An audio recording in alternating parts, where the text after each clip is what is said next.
AutoCAD civil electrical mechanical में अंतर क्या है, यानी तीनों ब्रांच में डिफरेंट क्या है। आज के इस वीडियो में हम लोग समझेंगे, यानी सीखने का प्रयास करेंगे कि आप एक सिविल डिजाइन इंजीनियर है, इलेक्ट्रिकल डिजाइन इंजीनियर है, मैकेनिकल डिजाइन इंजीनियर है, तो तीनों ब्रांच में डिफरेंट क्या है, यानी अंतर क्या है। तीनों ब्रांच की अगर हम बात करें तो अंतर क्या है, तो स्टेप बाय स्टेप करके वन वन करके हम लोग तीनों ब्रांच के बारे में जानने का प्रयास करेंगे।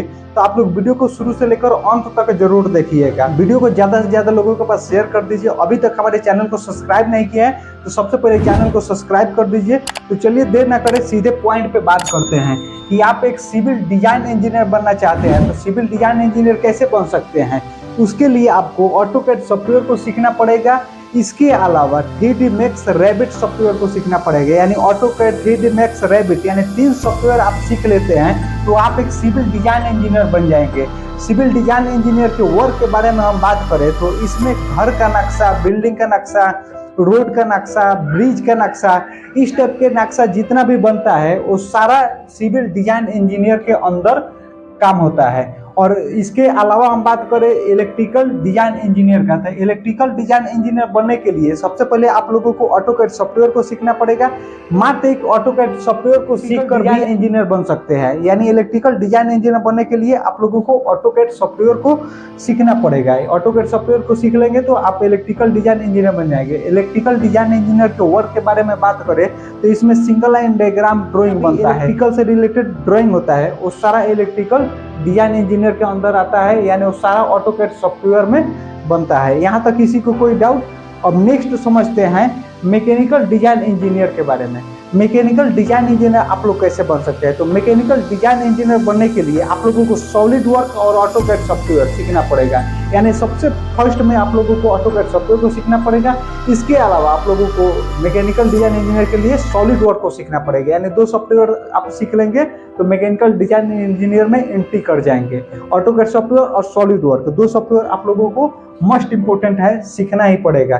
इसके बाद आप लोग मैकेनिकल डिजाइन इंजीनियर बन सकते हैं। मैकेनिकल डिजाइन इंजीनियर के वर्क के बारे में अगर हम बात करें तो इसमें जितना भी मशीनरी से रिलेटेड चीज होता है उसका डिजाइन करना होता है, यानी आप लोग गाड़ी के इंजन हो गया, पंखा हो गया, ये सब सारा चीजें जो जितना भी डिजाइन होता है वो सारा मैकेनिकल डिजाइन इंजीनियर के अंदर आता है, यानी उसका ड्राफ्टिंग का काम ऑटोकैड सॉफ्टवेयर में होता है और 3D विजुअल स्टाइल का सॉलिड वर्क में होता है। यहाँ तक किसी को कोई डाउट समझ में आया कि नहीं? यानी सिविल डिजाइन इंजीनियर बनने के लिए आपको AutoCAD software, 3D Max Revit software सीखना पड़ेगा। इलेक्ट्रिकल के लिए आप लोगों को ऑटोकैड सॉफ्टवेयर भी सीखकर एंट्री कर सकते हैं।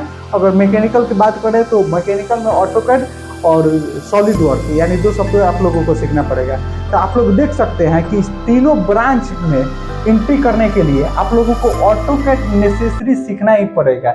यानी सिविल डिजाइन इंजीनियर बनना चाहते हैं, इलेक्ट्रिकल डिजाइन इंजीनियर बनना चाहते हैं, मैकेनिकल डिजाइन इंजीनियर बनना चाहते हैं, तो आप लोगों को ऑटोकैड सॉफ्टवेयर को सीखना ही पड़ेगा। सॉफ्टवेयर एक ऐसा सॉफ्टवेयर है जिसके माध्यम से आप 3 ब्रांच में एंट्री कर सकते हैं, यानी सिविल, इलेक्ट्रिकल, मैकेनिकल, तीनों ब्रांच में आप लोग एंट्री कर सकते हैं और आप एक डिजाइन इंजीनियर बन सकते हैं। आप लोगों को ज्यादा अगर बजट नहीं है, गरीब घर से बिलोंग करते हैं, कोई सहायता करने वाला नहीं है, कोई हेल्प करने वाला नहीं है, कोई मार्गदर्शन नहीं है, तो आप लोग सही चैनल पर आ चुके हैं। आपका भाई आपके साथ है। आप लोगों को डिजाइन इंजीनियर बनाने का प्रयास मेरा रहेगा।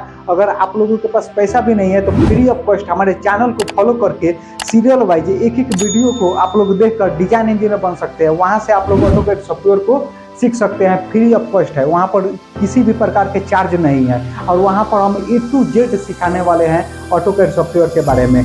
वहाँ पर क्या है कि मैं वही चीज़ सिखाऊंगा कि कैसे आप लोग कंपनी में वर्क किया जाता है, कोई किस टाइप के ड्राइंग होता है, कौन कौन से कमांड का यूज होता है, सारा कमांड शॉर्टकट हम इस सॉफ्टवेयर का मैं वहाँ पर वीडियो के माध्यम से एक एक करके बताने वाला हूँ, सिखाने वाला हूँ। तो आप लोग हमारे चैनल को फॉलो करिए। अभी तक हमारे चैनल को सब्सक्राइब नहीं किए तो सबसे पहले हमारे चैनल को सब्सक्राइब कर लीजिए, बेल आइकन का बटन जरूर दबाइएगा जिससे कि नए नए वीडियो का नोटिफिकेशन सबसे पहले आप तक पहुंचे। तो अगर आप लोगों से कोई भी पूछेगा कि civil design engineer, electrical design engineer, mechanical design engineer में डिफरेंट क्या है, यानी अंतर क्या है, तो आप लोग बता सकते हैं कि तीनों ब्रांच का काम अलग अलग है, लेकिन ऑटोकैड सॉफ्टवेयर सीखकर आप तीनों ब्रांच में एंट्री कर सकते हैं। और सिविल डिजाइन इंजीनियर बनने के लिए ऑटोकैड सॉफ्टवेयर, रेविट और 3D Max 3 सॉफ्टवेयर सीखना पड़ेगा। इलेक्ट्रिकल डिजाइन इंजीनियर बनने के लिए आप लोगों को ऑटोकैड सॉफ्टवेयर को सीखना पड़ेगा, मैकेनिकल डिजाइन इंजीनियर बनने के लिए ऑटोकैड सॉफ्टवेयर और सॉलिड वर्क को सीखना पड़ेगा। यानी सारा ब्रांच का अगर बात करें तो ऑटोकैड सॉफ्टवेयर तीनों ब्रांच में आता है। तो आप लोग अगर ऑटोकैड सॉफ्टवेयर को सीख लेते हैं तो तीनों ब्रांच में एंट्री कर सकते हैं, यानी आप एक डिजाइन इंजीनियर बन सकते हैं आसानी से। ये बहुत सिंपल, अगर आप कहीं मार्केट में भी सॉफ्टवेयर को करने के लिए किसी इंस्टीट्यूट कॉलेज में जाते हैं तो वहाँ पर साधारण फी में आप लोगों को सॉफ्टवेयर सिखाया जाता है, यानी 10 से 15,000 के बीच में आप इस सॉफ्टवेयर को सीख लेते हैं। इस सॉफ्टवेयर के अंदर 2D ड्राफ्टिंग और 3D मॉडलिंग दोनों चीज़ें इंक्लूड है।